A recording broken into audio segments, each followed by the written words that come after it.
I promise that you may not like what I'm about to say, if you're pro-Israel or a Zionist. But this is honestly how I see things as of this date in July of 2024. So what are the pertinent facts surrounding this issue now?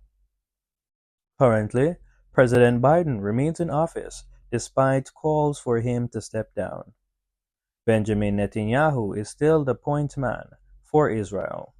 There are no plans for a ceasefire anytime soon, and Hezbollah is being dragged slowly but surely into this war.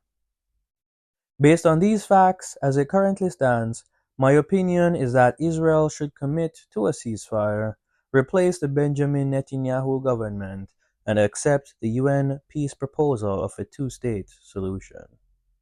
Now, before you click off, just give me a small amount of your time for me to explain. This opinion is based not on emotion, but rather it is based on logic. So please give me some time to explain. Fact number one that I had highlighted earlier was that President Joe Biden is the current president of the United States.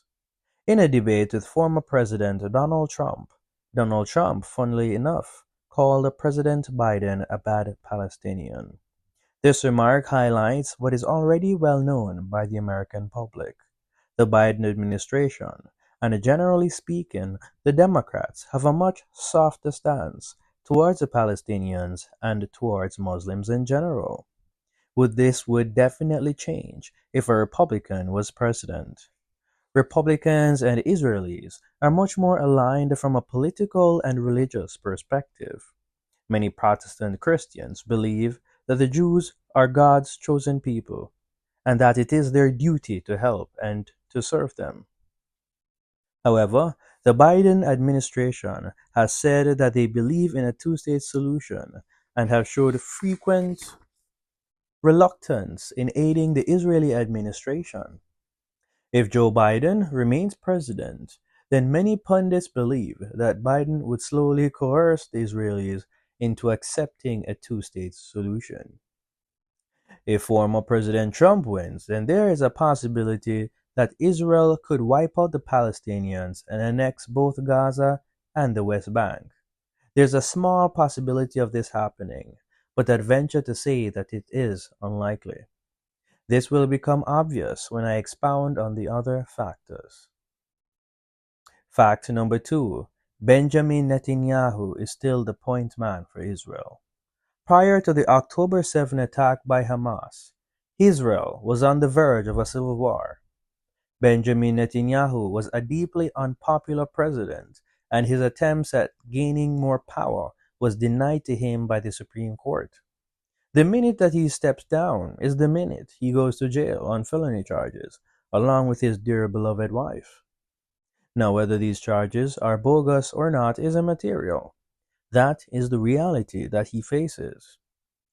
Any rational man seeking to escape a prison sentence would think of doing what Benjamin Netanyahu is doing. Netanyahu aims to remain in power for as long as possible until he can subvert the law to remain a free man. To this end, he will claim that Hamas must be eradicated even if the Israeli Defense Force, the IDF, defies his argument. And he will seek to widen the war to remain in power and be known as the liberator of Israel.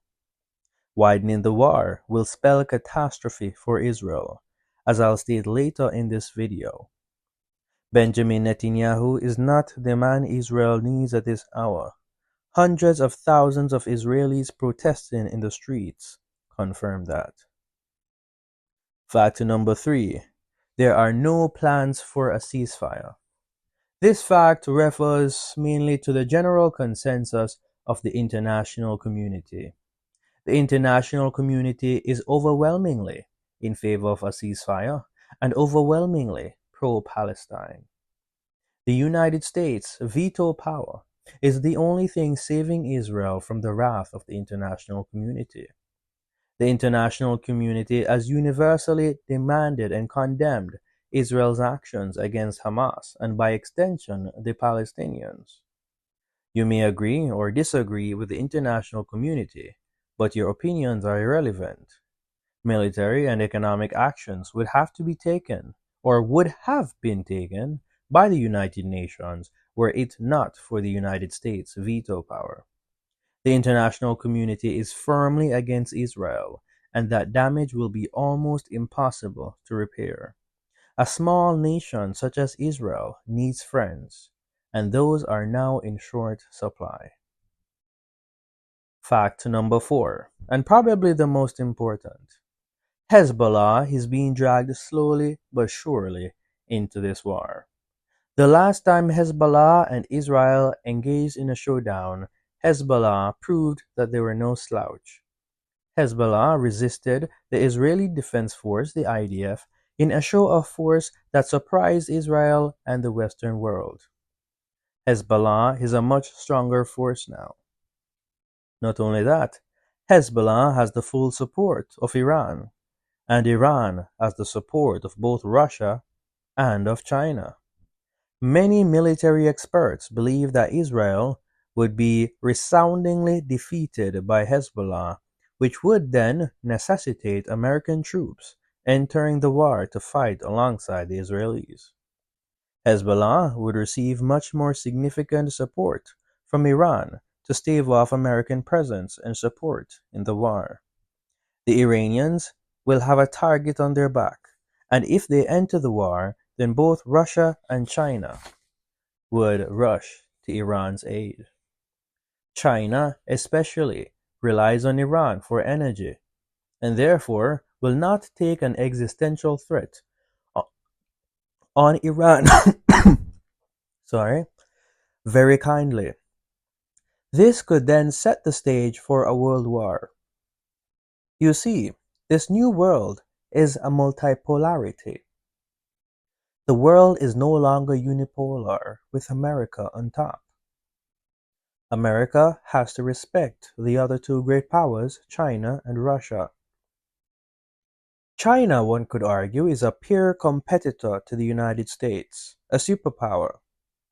With this dynamic, Project Israel will eventually be abandoned by America to avoid a world war.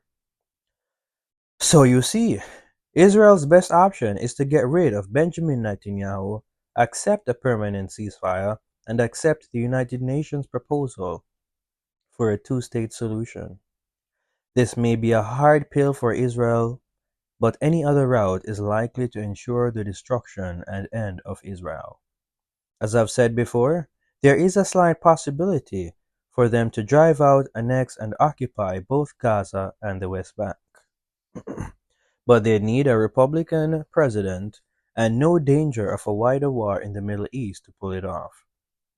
This is a possibility, it sure is, but it is also highly unlikely.